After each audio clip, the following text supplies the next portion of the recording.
go back to my question. Do you have a clear goal and a clear vision as to what success will look like?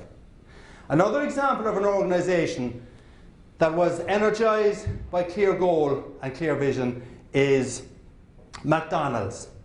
Now, you may know that right now McDonald's is kind of going through some iffy times. But about 10, 12 years ago, McDonald's was going through iffy times again. And what happened then was in 2003, McDonald's announced their first ever quarterly loss of about $344 million. A new CEO came in, Jim Cantalupo, and he extolled what I would call as a clear goal and a clear vision as to what success will look like. And Jim Cantalupo said that to turn McDonald's around at that time, we need to have hot, fresh food served in our restaurants and clean restrooms. Hot, fresh food and clean restrooms. That's all he said, our clear vision is.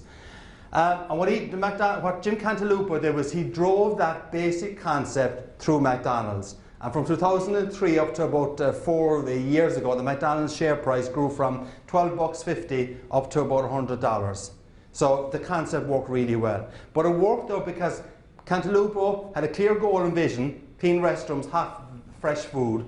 He drove that through the organisation. People understood the importance of having it, and as a result, the business turned around. A lot of other things happened as well, a lot of innovation, refurbishment, etc. But he did have a clear goal and a clear vision as to what success will look like. Now, the thing about the clear goal and vision is saying you want hot, fresh food and clean restrooms is not very dramatic. But it is compelling and it is clear. And I think when you're developing your vision, it doesn't have to be dramatic. It doesn't have to be different from your competition, but if you actually make it compelling and you make it clear, you have a much better chance of making it happen. So clear goal and clear vision. Now, in the businesses that you're in, competition is easy.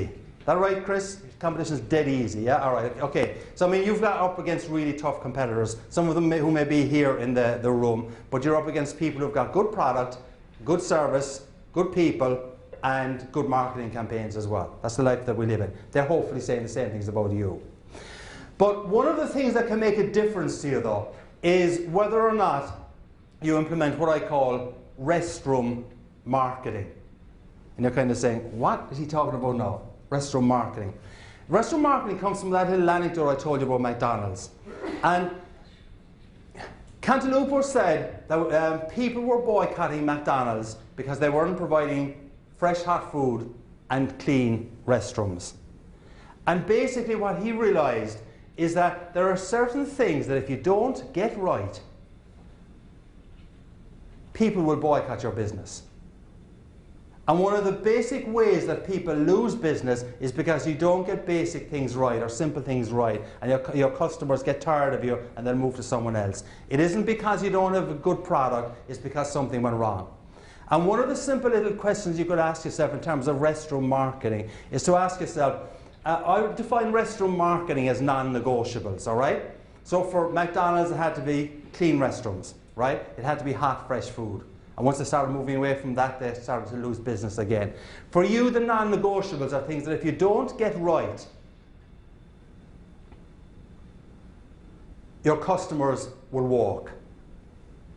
And a very good exercise for you to do with your colleagues would be to ask yourself, what are our non-negotiables? What are the things that if we don't get right, we lose customers? And these are non-negotiables that don't necessarily just apply to the C-suite, to the executive office, but they apply to every part of the business. How many people here are fans of Eli's cheesecake? A few people here, right? Famous Chicago cheesecake operation.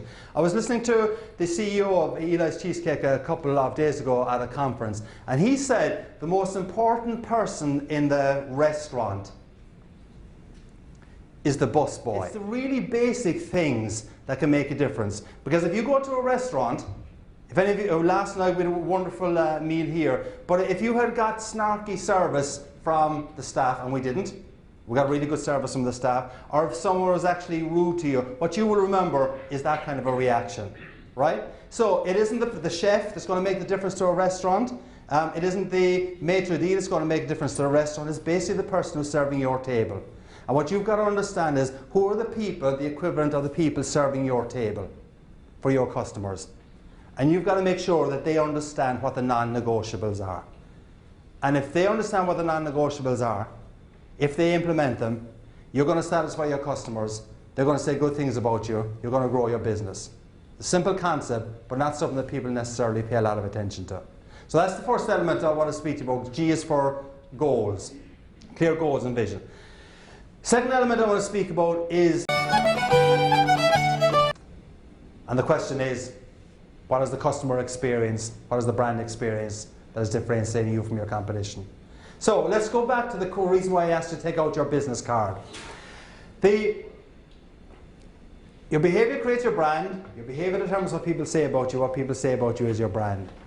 You're working in a business where you've got good products, your competitors have got good products, but ultimately it may well come down to the relationship you've got with your customers. So what I would like you to do is to write down on the back of this business card, and then I'm going to ask you to take the business card and put it in with your driving license or with your credit cards. I would like you to write down the 3 words. I'm not going to ask you what they are.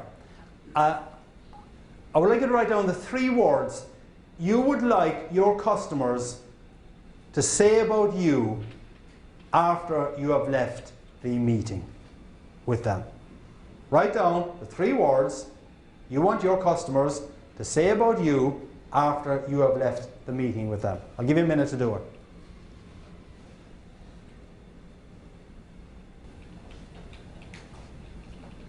Basically, what you have written down there on that business card is your brand promise. Now, a brand promise does not mean that that is what the customer sees as your brand. But if you can actually live those 3 words,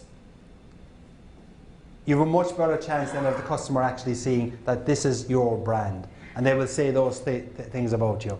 Now, another little part, so the reason why I'm asking you to put the business card back in with your driving license or with your credit cards is that when you go to the gas station tomorrow or go to the airport, you got to take out your driving license for ID, you will see those 3 words. You will say, hey, would Bill, Nancy, Jerry, Francis use any of those 3 words to describe me after they met me at the HMMC conference? Or when you go to your clients next week, will they say those 3 words about me? Now, the power of this, if you really believe that those 3 words are important, right? The next time you are making a major sales pitch, take out that business card and ask yourself, all right, what do I want them to say about me after I finish the meeting? I want them to say that we're proactive, very good on follow-up, innovative, easy to work with, whatever words you want to use, right? Now, if you have that clear vision as to what you want them to say after you've left the meeting, and if you believe that if they say that, you've been successful, I think what you can now do is you can actually figure out, how do I craft my presentation to get them to say those words? Now, I'm not suggesting you be manipulative, but I mean, you know, you can phrase your conversation and your sales presentations, obviously, to get the business. So, I mean, it's not just going into, my objective is not just to go into get a $4 million piece of business. My objective is right now, because decisions are not yet being taken, my objective right now is to get them to know that we're reliable, innovative, easy to work with, etc. If you go in with that clear goal, you'll have framed your thinking about it, and when you frame your thinking about that, you have a real chance of making it happen. And if you make it happen, you are... I'll talk about the brand experience that you or your organisation creates. I know a lot of you have said you've been to Ireland. How many people here have are Guinness drinkers? Okay, quite a few of you. Brothers and sisters in arms. Okay, I love it. All right.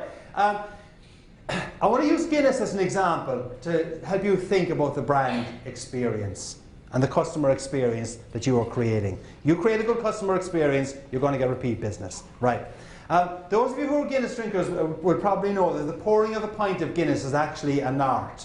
Right? Guinness will tell you that the pouring of a pint of Guinness takes 119.5 seconds.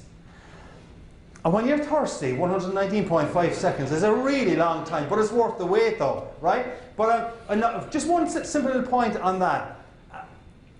It's a little simple marketing technique. You might be able to adapt it to something that you do with your business. Guinness could say that the pouring of a pint of Guinness takes 2 minutes. And it probably will just go over your head. But when Guinness says the pouring of the pint of Guinness takes 119.5 seconds, you're paying attention. Yeah, you're probably going to remember it. The difference between 119.5 seconds and 2 minutes is half a second. The impact of 119.5 seconds to 2 minutes could well be a lifetime of memory and recollection. All right? So simple little things can make a difference to how your customers remember you or recall. Right. Point about Guinness I want to make is that it takes time to pour the pint of Guinness. And I'm going to now give you a little bit of a dialogue for a second that will help you to think about the customer and the brand experience. So let's assume that we're inside an Irish pub. An American, we'll call him Jake, has come into the Irish pub. He's talking to the barman named Finbar, who he knows.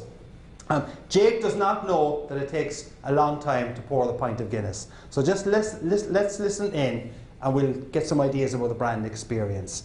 So Jake, by the way, he walks and he talks a little bit like John Wayne, okay? Probably with a bit of a bad Irish brogue as well, all right? So let's listen in. Jake first says to Finbar the barman, he says, "Hey, Finbar, how long does it take to pour a pint of Guinness?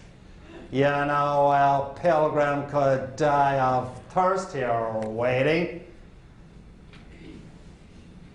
Finbar responds, Jake, you are a heathen, man, a heathen. Do you not know that Guinness is a cultural experience and it's also a work of art? You cannot, Jake, you cannot rush a work of art no matter how much you want to. Jake, think about it. Think about that guy who painted the Sistine Chapel, Michelangelo. Can you imagine when he was painting the Sistine Chapel, if he got a phone call from his patron, the Pope, on the Pope's new iPhone 6S, the gold model, and the Pope, he says to Michelangelo, he says, "Hey, Mikey, how long does it take you to paint the ceiling? You're only painting the ceiling." He wouldn't have been too impressed, my lad. Not too impressed at all. And it's the same with this black magic Guinness here we're waiting on. Guinness isn't just a product, it's an experience. And that, me boy, is what you've got to offer your customers with your product and with your service. You've got to offer them an experience. Jake, think about it. Harley Davidson doesn't sell motorcycles. Harley Davidson sells the roar, the sense of rebellion, the sense of freedom. And Jake, think about it. Starbucks doesn't sell coffee. Starbucks sells community, ambience, friendliness, get together. Jake, Apple doesn't sell computers. Apple sells hip, chic, modern, cool. So Jake, what is it you offer your customers? What is the brand experience? What is the customer experience that you are offering your customers beyond the core product? And Jake, if you don't know what that core customer experience is or brand experience, you're going to have difficulty differentiating yourself. There's your pint of Guinness, Jake. Enjoy.